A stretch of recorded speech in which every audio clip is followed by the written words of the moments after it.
చాలా ఇంత మంచి కార్యక్రమాన్ని ఏర్పాటు చేసిన మా తమ్ముళ్ళందరికీ కాంగ్రెస్ పార్టీ పక్షాన మనస్ఫూర్తిగా అభినందనలు కృతజ్ఞతలు తెలియజేస్తున్నాను. అదే రకంగా ఈ కార్యక్రమానికి లాస్ట్లో చెప్దాం అనుకుంటాను, అభ్యర్థిని మిస్ అవుతుంటాను. ఎప్పుడు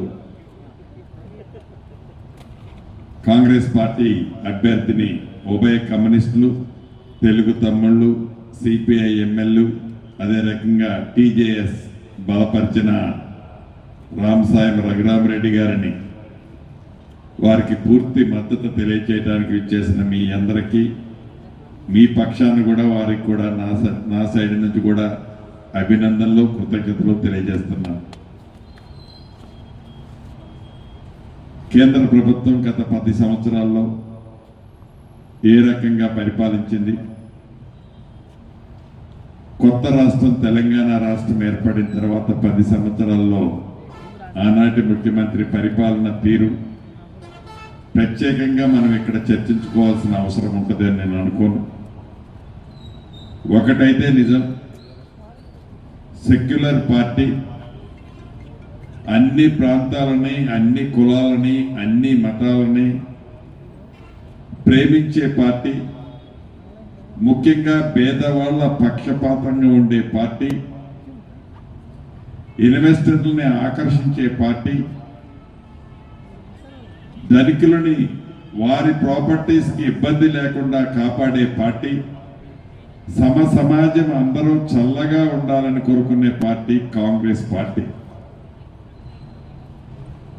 ఈ కాంగ్రెస్ పార్టీలో ఆనాడు ఇందిరాగాంధీ గారు కానీ, రాజీవ్ గాంధీ గారు కానీ ఏ రకంగా వారు ప్రధానమంత్రిగా ఉన్నప్పుడు ఏ రకమైన సేవ చేశారు, ఈ దేశ బాగోగుల్లో వారి పాత్ర ఏంటి అనేది ఆనాటి పరిపాలన, ఈనాటి పరిపాలన మనం కంటికి కొట్టొచ్చినట్టు కనిపిస్తుంది.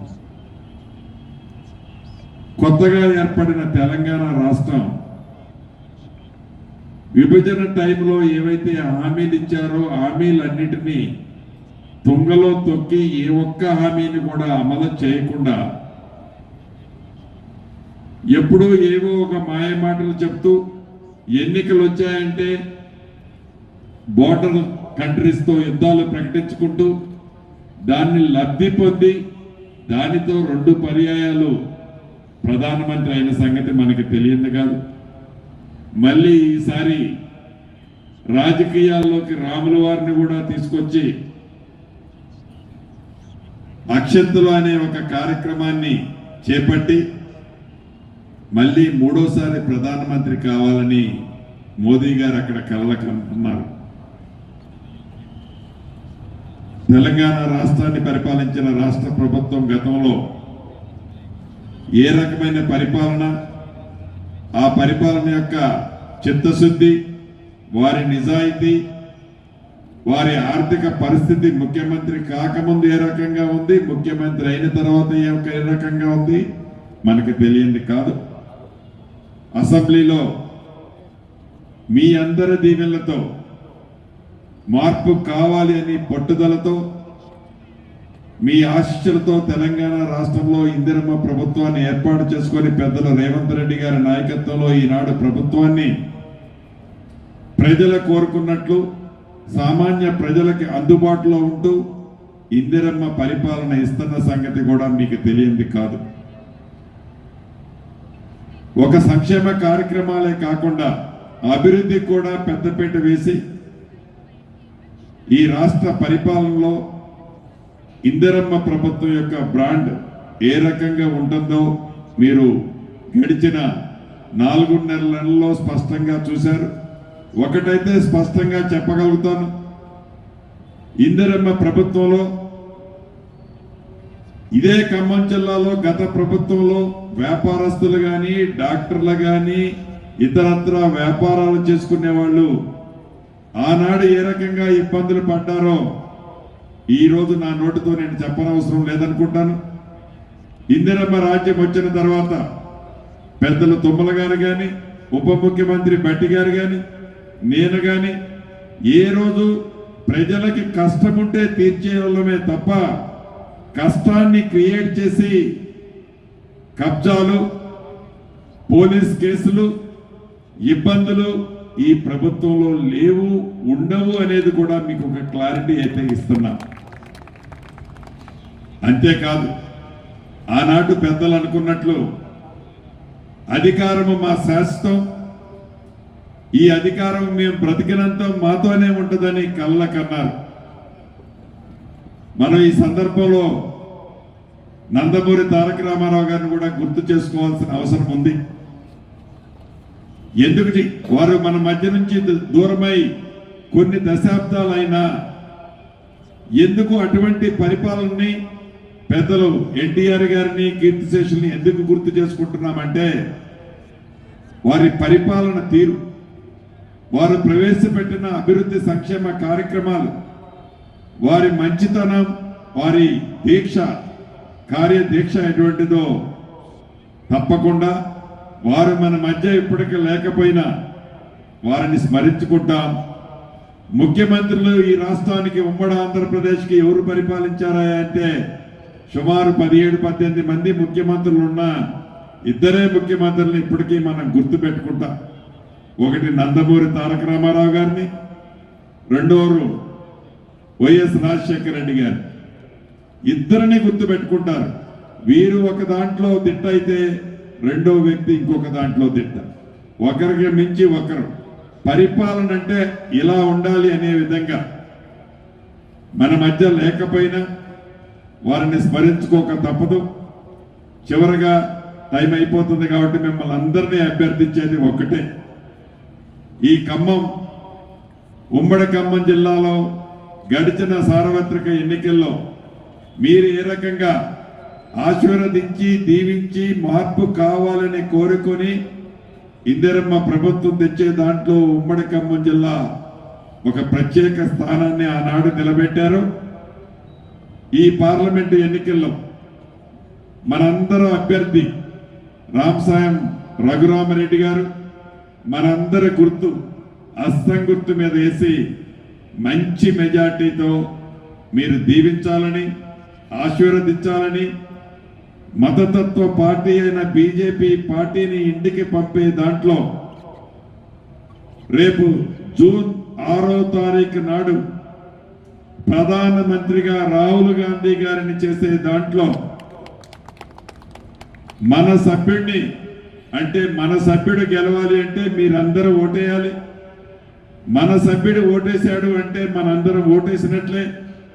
మన సభ్యుడు రాహుల్ గాంధీ గారు ప్రధానమంత్రిగా ఓటు అయ్యే దాంట్లో, ఓటు వేసే దాంట్లో మన పాత్ర ఉండే విధంగా మన సభ్యుడిని గెలిపించుకోవాలని మనస్ఫూర్తిగా కోరుకుంటూ ఇంత మంచి కార్యక్రమాన్ని ఏర్పాటు చేసిన నా కుటుంబ సభ్యులందరికీ మరొక్కసారి శిరస్సు వంచి అభినందనలు, కృతజ్ఞతలు తెలుపుతూ జై కాంగ్రెస్. కాంగ్రెస్ ప్రభుత్వం అనేది రేవంత్ అన్నది కేవలం 140 రోజులే పరిపాలించారన్నమాట. 6 గ్యారంటీలోనే 5 గ్యారంటీలు ఆల్రెడీ అమలు చేశారు. ఉచితంగా స్త్రీలకు బస్ ప్రయాణం, అదేవిధంగా 200 యూనిట్లు కరెంటు ఉచితంగా ఇవ్వబడింది. 500 రూపాయల గ్యాస్ సిలిండరు, అంటే మనం కొనాలంటే 1100 రూపాయలు, వాళ్ళకు 500 రూపాయలే కేవలం. ఎలక్షన్ కోడ్ పోగానే రేవంత్ రెడ్డి గారు నిన్న కొత్తగూడెం మీటింగ్లో అనౌన్స్ చేశారు. 2 లక్షల రూపాయల రుణమాఫీ కూడా అనౌన్స్ చేశారు. అదేవిధంగా ప్రతి జాగల మన మంత్రివర్యులు శ్రీనివాస్ రెడ్డి గారు ఎక్కడికి పోయినా ఇండ్ల స్థలాలని, ఈ ఇండ్ల గురించి అందరూ అడుగుతూ ఉన్నారు. వారు ఆ శాఖకు మంత్రివర్యులే, దానికి వారు ప్రాధాన్యత ఇస్తా అని వాగ్దానం చేశారు. అదేవిధంగా మొన్న కేసీఆర్ గారు ఖమ్మం వచ్చారు. ఖమ్మం వచ్చి నామనాగేశ్వరరావు గారికి ఓటేయండి, ఓటేసి గెలిపిస్తే సెంటర్లో మంత్రి చేస్తానని అంటున్నారు. నాకైతే అర్థం కాలేదు. మరి మీకు అర్థమైతే మీరు చెప్పాలి. మరి బీఆర్ఎస్ ప్రభుత్వం బీజేపీ ప్రభుత్వంతో కలిసి ఉన్నదా, లేదా వారు బీఆర్ఎస్ ప్రభుత్వం బీజేపీ గవర్నమెంట్ బీ టీమా? బీజేపీ ప్రభుత్వంకి వస్తే గత 10 ఏళ్లలో ఆ రోజులలో గ్యాస్ 400 రూపాయలు ఉండేది, అది ఇప్పుడు 1100 రూపాయలకి వెళ్ళిపోయింది. పెట్రోల్ 65-70 రూపాయలు ఉండేది, అది 110 రూపాయలకి వెళ్ళిపోయింది. ఉద్యోగాలు అన్నారు, చాలా ఉద్యోగాలు అన్నారు, 2 కోట్ల ఉద్యోగాలు అన్నారు, 1 కోటి ఉద్యోగాలు తీసేశారు. గవర్నమెంట్ సంస్థలన్నీ ఇండియన్ ఎయిర్లైన్స్, ఎయిర్పోర్ట్స్ ఇవన్నీ తీసి ప్రైవేట్ సంస్థలకు అమ్మివేయటం జరిగింది, అదానీలకు, రిలయన్స్కు. ఇలాగా మన గవర్నమెంట్ ఉద్యోగాలన్నీ పోవడం జరిగిందనమాట. ఖమ్మం జిల్లాలో శక్తివంతమైన 3 మంత్రివర్యులు ఉన్నారు. ఉప ముఖ్యమంత్రి భట్టి గారు, అదేవిధంగా పెద్దల తుమ్మల నాగేశ్వరరావు గారు, ఇక్కడ పొంగులేటి శ్రీనివాసరెడ్డి గారు. ఢిల్లీకి ఆల్రెడీ రేణుకా చౌదరి గారిని రాజ్యసభకు పంపాను. వారు తోడుగా ఉండి పనిచేయటానికి నేను సిద్ధం ఉన్నాను అని మనవి చేస్తున్నాను మీతో. ఈ 5 ఏళ్ళు ఖమ్మం జిల్లాను వదిలిపెట్టకుండా నేను పనిచేస్తానని మీతో మనవి చేస్తున్నాను. ఏర్పడేటటువంటి కాంగ్రెస్ పార్టీ ప్రభుత్వం, ఇండియా కూటమి ప్రభుత్వం ద్వారా ఖచ్చితంగా సంక్షేమ ఫలాలు ప్రతి ఒక్కళ్ళకి అందుతాయని చెప్పేసి నమ్ముతూ ఈ కార్యక్రమానికి వచ్చినందుకు మీ అందరికీ కూడా మళ్ళీ ఒకసారి ధన్యవాదాలు. ఎన్నికల్లో సిపిఎం, సిపిఐ, తెలంగాణ జనసమితి బలపరిచినటువంటి అభ్యర్థిగా పోటీ చేస్తా ఉన్నటువంటి రఘురామరెడ్డి గారి విజయాన్ని కాంక్షిస్తూ నిర్వాహకులు చక్కటి సాయంత్రం పూట మంచి ఏర్పాట్లతోని ఈ కార్యక్రమాన్ని నిర్వహించబోనుకున్నందుకు ముందుగా వారికి హృదయపూర్వకమైనటువంటి అభినందనలు తెలియజేస్తా ఉన్నా. అందుకే ఆ ఇండియా కూటమిలో భాగస్వాములుగా ఉన్నటువంటి సిపిఎం యంత్రాంగం ఇవాళ సిపిఎం తరపున ఎంపీగా పోటీ చేస్తే ఎలా కృషి చేస్తామో, రఘురామరెడ్డి గారి విజయం కోసం కూడా సిపిఎం పార్టీ సాధారణ సానుభూతి పరుడు మొదలుకొని సభ్యుడు మొదలుకొని మొత్తం యంత్రాంగం అంతా కూడా రఘురామరెడ్డి గారి విజయం కోసం తప్పనిసరిగా మేము కృషి చేస్తాం. అది రఘురామరెడ్డి గారి విజయం, ఇండియా కూటమి విజయంగా దాన్ని భావిస్తాం. ఇక్కడ ఈ కులమా, మతమా, ఈ ప్రాంతమా ఇదే కాదు, ఇవాళ దేశాన్ని రక్షించుకోవడం ముఖ్యం, దేశ భవిష్యత్తుని కాపాడుకోవడం, రాజ్యాంగాన్ని కాపాడుకోవడం, ప్రజాస్వామ్యాన్ని కాపాడుకోవడం ముఖ్యం. కాబట్టి ఆ వరవడిలో ప్రయాణం చేయడానికి మేము సిద్ధంగా ఉన్నాము, భాగస్వాములం అవుతాము. ఆ రకమైనటువంటి కృషి చేద్దాం. అందరం కూడా రాజకీయాలతో సంబంధం ఉన్నా లేకపోయినా ఈ బృహత్తర కర్తవ్య నిర్వహణ సాధనలో అందరం కూడా ముందుకు సాగడానికి సిద్ధపడాలి. రఘురామరెడ్డి గారి కిందాక జావేద్ గారు చెప్పినట్టుగా అసెంబ్లీ ఎన్నికల్లో కాంగ్రెస్ అభ్యర్థులకు వచ్చిన మెజారిటీ ఓట్ల కంటే ఎక్కువ మెజారిటీని సాధించడం కోసం అందరము కంకణదారులం కావాలి. అందులో సిపిఎం పార్టీ తన వంతు పాత్ర నిర్వహిస్తుందని చెప్పేసి మీ అందరికీ సవినయంగా విజ్ఞప్తి చేసుకుంటూ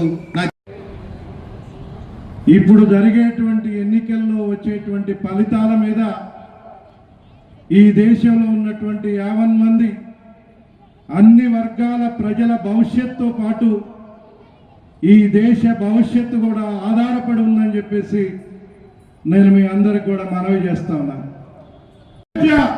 ఇవాళ కమ్యూనిస్ట్ పార్టీలు ఈ దేశంలో ఇండియా కూటమిలో భాగస్వామ్యమై ఈ ఎన్నికల్లో తమ కర్తవ్యాన్ని నిర్వర్తిస్తా ఉన్నాం. అందుకని ఈ ఖమ్మం నియోజకవర్గంలో కూడా రేపు రాబోయేటువంటి 13వ తారీఖు ఎన్నికల్లో రామసాయం రఘురామరెడ్డి గారిని గెలిపించేదాని కోసం మా శక్తి వంచన లేకుండా పనిచేస్తాం, అత్యధిక మెజార్టీతో గెలిపిస్తామని చెప్పేసి నేను ఈ సందర్భంగా మనవి చేస్తూ, ఖమ్మం జిల్లా కాంగ్రెస్ పార్టీ కిల్లా. ఖమ్మం అనేది కాంగ్రెస్ పార్టీ యొక్క కంచు కోట.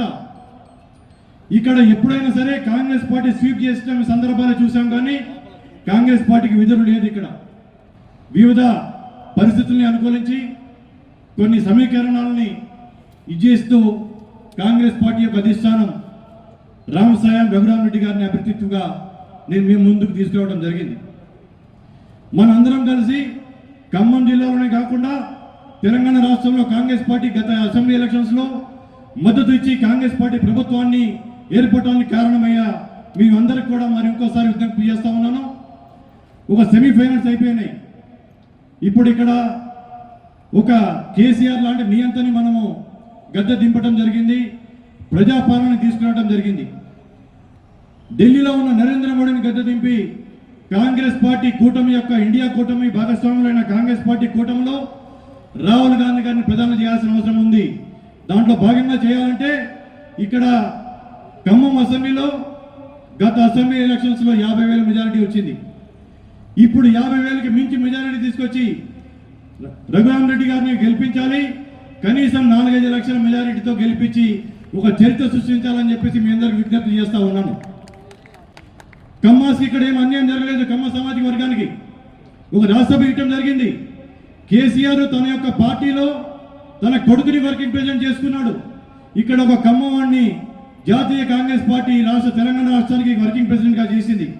ఇప్పుడు నేను కర్ణాటక రాష్ట్రం ఇన్ఛార్జిగా జాతీయ స్థాయిలో ఉంటానని కారణం ఈ కాంగ్రెస్ పార్టీ యొక్క విధానాలు. కాంగ్రెస్ పార్టీ ఒక్కరిది కాదు, అన్ని కులాలది, అన్ని మతాలది కాంగ్రెస్ పార్టీ అని చెప్పేసి నేను మరొకసారి మీ అందరికి కూడా మీ ముందుకు వచ్చి చెప్పడం జరుగుతూ ఉంది. మీ అందరినీ ఈరోజు ఈ నెల 13వ తారీఖు జరగబోయే ఎలక్షన్స్లో అందరూ పెద్ద ఎత్తున వచ్చేసి ఓటింగ్ శాతం కూడా తగ్గకుండా పుర ప్రముఖులందరూ కూడా వచ్చేసి రఘురామరెడ్డి గారికి ఓటేసి కాంగ్రెస్ పార్టీకి వేసి ఈ ఓటు రఘురామరెడ్డి గారికి కాదు రాహుల్ గాంధీ గారికి ఇస్తున్న ఓటుగా భావించి ఇప్పుడు రాహుల్ గాంధీకి ప్రధానమంత్రి పదవి అవసరం లేదు. ఎందుకంటే రాహుల్ గాంధీ ప్రధానమంత్రి కావాలంటే ఇంతకు ముందే అయ్యేవాడు. రాహుల్ గాంధీకి ప్రధానమంత్రి అవసరం లేదు, కానీ ఈ దేశానికి రాహుల్ గాంధీ ప్రధాని కావటం అవసరం. ఈ దేశంలో స్వతంత్ర ఉద్యమం తర్వాత గాంధీ కుటుంబానికి, గాడ్సే కుటుంబానికి జరుగుతున్నటువంటి ఈ యుద్ధంలో మనందరం గాంధీ వారసుల్లాగా గాడ్సే వారసుల్ని ఇంటికి పంపించడం కోసం ప్రతి ఒక్కళ్ళు కంకణబద్దులై పనిచేయాలా, ఒక విలువలతో కూడుకున్న రాజ్యాంగాన్ని నడిపించుకోవాలా, ఈ దేశ ప్రజలందరికీ ఉపయోగపడేటటువంటి కార్యక్రమాల్ని చేపట్టాలంటే అది ఒక్క రాహుల్ గాంధీకే సాధ్యపడుతుంది. కాబట్టి ఆయన మన దేశానికి ప్రధానమంత్రి కావాలి. అందుకోసం మీరందరూ కూడా పనిచేయాలని చెప్పేసి మా జిల్లా కాంగ్రెస్ పార్టీ తరఫున మా రఘురామరెడ్డి గారికి ఓటేసి అత్యధిక మెజార్టీతో గెలిపిస్తేనే మరి అక్కడ ప్రధానమంత్రిగా రాహుల్ గాంధీ అవుతాడు. ఇండియా కూటమి ఏదైతే ఆశయాలతోని కూటమిగా ఏర్పడ్డారో ఆ కూటమి ఆశయాలు కూడా నెరవేరుతాయని చెప్పేసి తెలియజేసుకుంటూ సెలవు తీసుకుంటున్నాను.